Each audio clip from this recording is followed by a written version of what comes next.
Bonjour à toutes et à tous et bienvenue dans Champ Libre, le podcast qui décrypte les révolutions invisibles qui façonnent notre monde. Aujourd'hui, on plonge au cœur d'un conflit méconnu mais stratégique qui se joue sur notre territoire, la guerre des data centers en France. Vous streamez une série, vous utilisez une IA, vous envoyez un email, chaque action numérique a une conséquence bien réelle, physique et gourmande en ressources. Et pour héberger ce nouveau monde digital, une véritable course à l'armement est lancée. La France, avec son électricité décarbonée et sa position géographique de carrefour, est devenue le champ de bataille privilégié des géants du cloud. Une bataille aux enjeux colossaux, qui mêle promesses économiques, tensions écologiques et défis politiques. Imaginez le sommet Choose France. Des milliards d'euros d'investissements annoncés. Plus de 27 milliards rien que pour les data centers. Des noms comme Microsoft et Amazon déploient des projets pharaoniques dopés par l'explosion de l'intelligence artificielle. Le gouvernement français déroule le tapis rouge, promettant de faire de la France la terre d'accueil du numérique européen. Sur le papier, le plan est parfait. La France a des atouts de taille.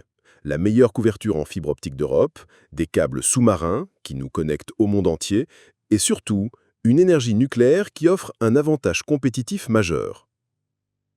Cette ruée vers l'or numérique a créé une féroce compétition sur le territoire. D'un côté, la championne historique, l'Île-de-France, qui concentre près de 60% des centres de données du pays.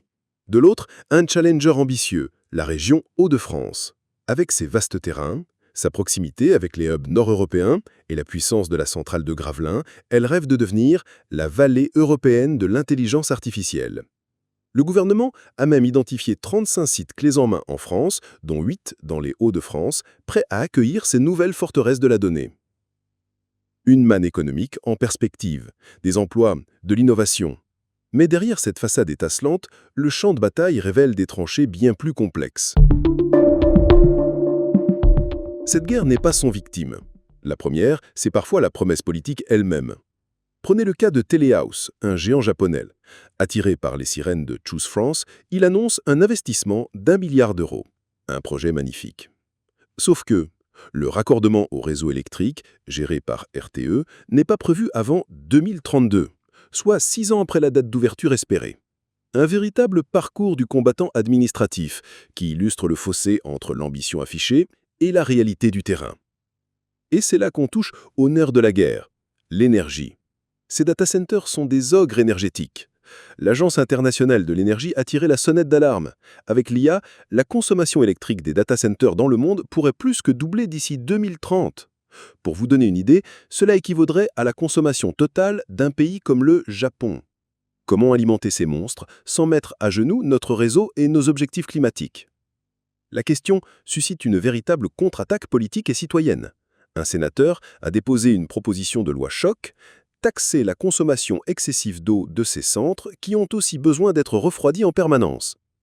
L'idée est aussi de créer un impôt sur leur infrastructure, car selon lui, il crée peu d'emplois locaux au vu des nuisances qu'ils génèrent, artificialisation des sols et tensions sur les réseaux.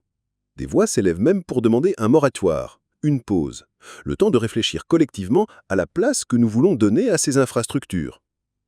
La guerre des data centers devient alors une question de société. Le progrès numérique peut-il se faire à n'importe quel prix ? Face à ces défis, la guerre se déplace sur un autre terrain, celui de l'innovation. La France n'est pas seulement un champ de bataille, c'est aussi un laboratoire. À Roubaix, l'hébergeur français OVH, pionnier dans la matière, a développé depuis des années un système de water cooling, un refroidissement liquide des serveurs, bien moins énergivore que la climatisation traditionnelle. Une innovation qui lui permet non seulement de réduire son empreinte écologique, mais aussi de défendre un modèle de souveraineté, en garantissant que les données hébergées ne tombent pas sous le coup de lois extraterritoriales comme le Cloud Act américain.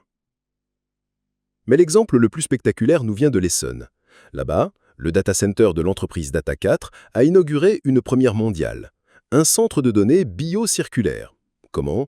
En utilisant la chaleur fatale émise par ses serveurs pour chauffer des bassins de microalgues, de la spiruline, installés sur son toit.